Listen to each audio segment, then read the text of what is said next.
the Bank of America had this forest policy. This is some of the specifics. Very progressive work. Cheers to Rainforest Action Network for making it happen. High conservation value forests. Boreal forest. Can you Yeah. just go a little bit slower so we have a chance to to read it. that? You know, maybe read it out as you're talking or something, but yeah. It's way more words than you should ever put in a PowerPoint, ever. But I guess the basic point is that the Bank of America agreed, basically, not to fund projects that were really destructive to high-value forests and to indigenous people, in essence. And yeah, I guess I'll give out the PowerPoint, you guys can read it, and I'll reference all that stuff, but in the interest of brevity, I'll just keep going. This is some stuff that I thought was really interesting. I mean, explicit reference to the boreal, not this is up for debate.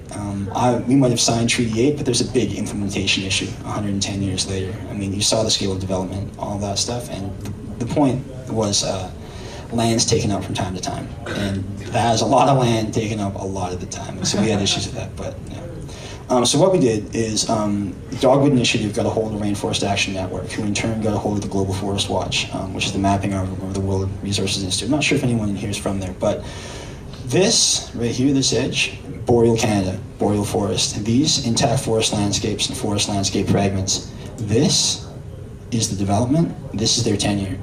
I'm not sure if you guys saw the ACCI. I'll jump back to it.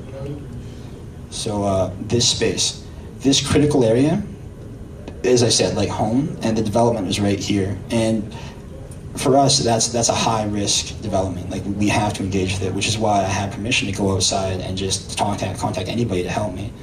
So we put this together, and yeah, this is kind of a bit more of the project. These are all extra well sites existing in the ACCI already, and it's a heavily slammed area, but it's home. This is an internal publication from Hudson's Hope Gas, and just take a peek at some of these words. I mean, can you read it? Oh, well, I could, but it says, the company considers that it has adequate resources to maintain its ongoing operations and current property commitments for the current year, but may not have sufficient working capital to fund all of its planned development and exploration work. This is a fat leverage point. A fat leverage point. I didn't understand these processes until I started fighting with business, but these are key. I mean, when they say things like this, you know, the company will continue to rely on successfully completing additional equity and debt financing to further exploration existing in new properties in British Columbia. They're telling us where their weak point is. And I didn't understand how to do this until I got a hold of Dogwood. I didn't understand how you engage with the financing structures of a hydrocarbon company. I had no idea. And again, this is a point I'm going to conclude with. But one key risk factor, project delay. Consultation is mandated, and there's a lot of delay potential there, but it has to be done really, really carefully, and you know, Drew can speak to that. Aboriginal land claims, another risk factor, big issue, and clearly we have them. So what we did is we drafted a letter, a really well-researched letter. Really, it had that map in there. It had a whole bunch of positions to the Bank of America, and we CC'd Geomet, we CC'd Hudson's Hope Gas, we CC'd everybody who had any relevant stake in it, and said, basically, you're in non-compliance with this policy. Whoa. You went too crazy here. No, we're good. No, maybe not. Anyway, so, hey, all right. Sorry. No, we're good. Oh yeah, the witness system development. Bastards. Anyways, that strikes the soul, man. So, what we did is we said, you're in non-compliance, and that letter was meant to be just a shot across the bow, and it was a small piece of a larger strategy that I've been trying to create to engage with this project. And this, I think, is the key relevance to the tar sands. Aside from this being hydrocarbon development, aside from this being kind of behind the eight ball, there's stuff like this. I'm not sure how many people in the room know what this is. This is the Northern Gateway Project. And I think it's mentioned in your movie.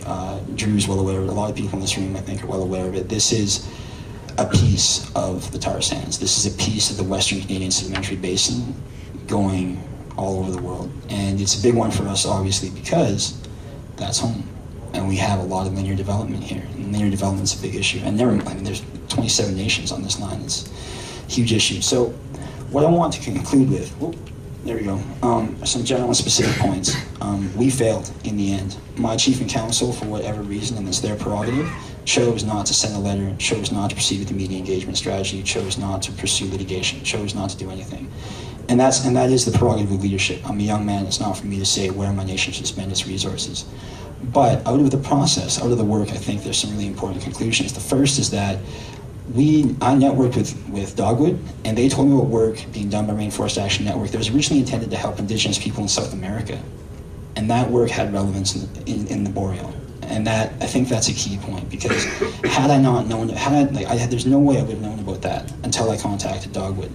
And that's why you should cut across silos. That's why you should move on and understand that all of the world is so interconnected. And the key point on the specific stuff is the boreal forest, I think, is a nexus for Indigenous peoples and NGOs, but more importantly, the CEN. I mean, we're the clearinghouse for environmental nonprofits in Canada. We need, I think, as a group, to get Indigenous peoples like myself who are doing this kind of work lined up with the work that you guys do.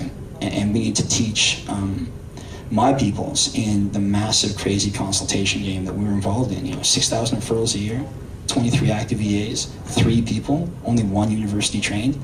Like, what do you do with that? Your leadership has, human capacity issues, you don't have money, you have health issues in the community, what do?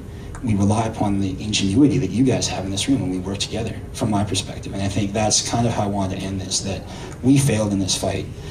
But this fight could have been won, I think, through a better strategy. We had a delay tactic, and that tactic could have been utilized and pushed other leverage points through the development. And I think,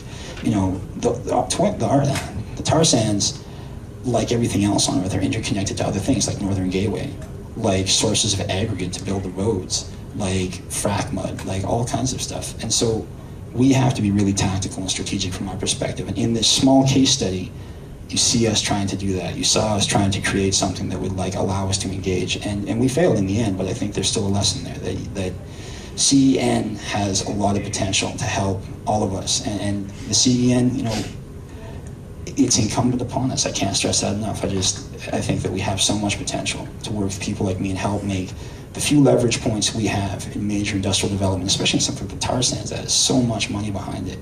We can maximize, the work that you guys do and the work that my people have to do to maintain our cultures. So yeah, that's kind of a short story of what happened to me years ago. I think you draw some lessons from it.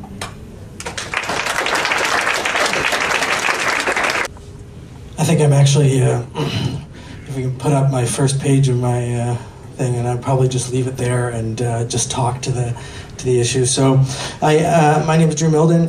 I'd like to say thank you for the Mohawk Nations for having us as guests today in their traditional territory.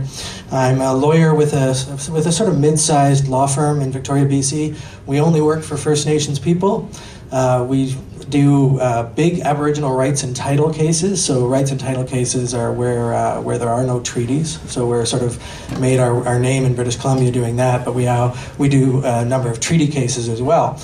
I actually just got back. I was in this past week in London, Liverpool, Manchester, and Edinburgh, where we went to raise awareness about the tar sands, to talk about a case we're working on. We work for Chief Al Layman and the Beaver Lake Cree, who are in northeastern Alberta. A couple of years ago, they came to us and they said, we want to protect the lands from all this tar sand stuff that's going on. What can we do to do that? So we got to work for them. We got to work for them, putting in place a lawsuit that I'll talk a bit more about. And there are actually 2 lawsuits. Another one was filed a week and a half ago. So we got to work for them on that, and we went out to raise money. And along came a bank in England called the Cooperative Financial Services. And they were working on climate change issues. And their major climate change issue in the last year and a half, last 2 years, has been to deal with unconventional oils. Fuels like coal bed methane, shale gas, and the tar sands. The reason why they took these things on is global warming. So their membership told them, we're concerned with global warming, we need to know what we can do to stop it.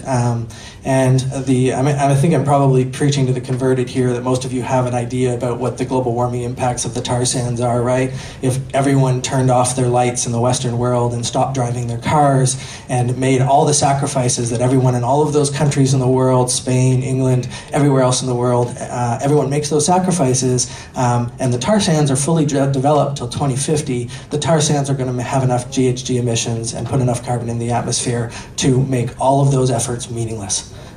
That's how much GHG emission and how much carbon is coming out of the tar sands, right? You're destroying the boreal forest, which is an incredible carbon storage place, but the incredible intensive energy use of the tar sands projects has that massive impact.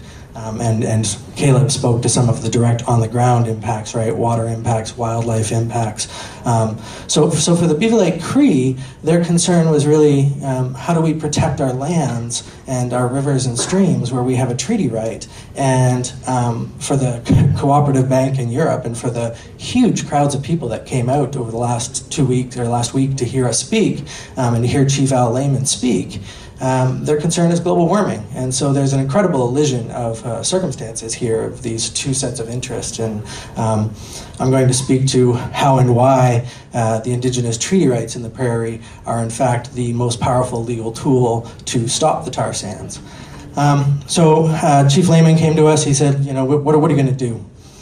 So back in 1876, the ancestors of the Beaver Lake Cree signed a treaty with the Crown representatives, and the deal was settlers can come into our lands, they can come into these lands, and in return, the Cree people got $5 a year, which was a lot of money back in 1876. You could get yourself through the winter on that. And it wasn't indexed for inflation, so they still get $5 a year. That was a pre-treaty promise that's been kept. The other promise is you will be able to hunt, trap, and fish throughout your traditional territories forever. Now, when that promise was made, no one ever foresaw that promise could be broken. You know, Canadians have this idea of this vast boreal forest that just goes on forever, and how is that treaty right ever going to be impacted? But of course, it has been, and it is being impacted, and rendered meaningless by tar sands developments, especially for the Indigenous people who are local to that area. So they have this promise to hunt, trap, and fish forever. It's a constitutional promise here in Canada, right? So it's our highest law. And any activity that breaks that, whether it's an authorization for a pipeline, an authorization for shale gas, or for gas development or oil development, you break that treaty promise with an authorization, then that authorization is illegal. It is not a legal activity to go out there and break a treaty promise. And the expectation of the Cree people and the Chippewayan people and all the other First Nations throughout the prairies who are currently being affected and are going to be affected is that their treaty rights, those treaty promises will not be broken. You know, they were made, those promises, with sacred pipe ceremonies. You know, the understanding was that what was said.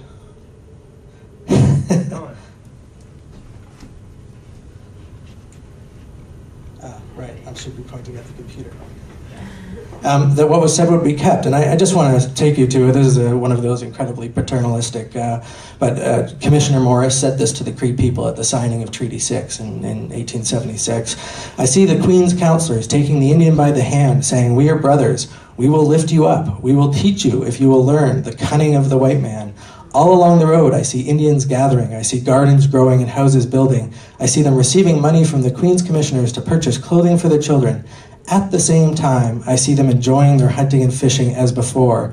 I see them retaining their old mold of living with the Queen's gift in addition."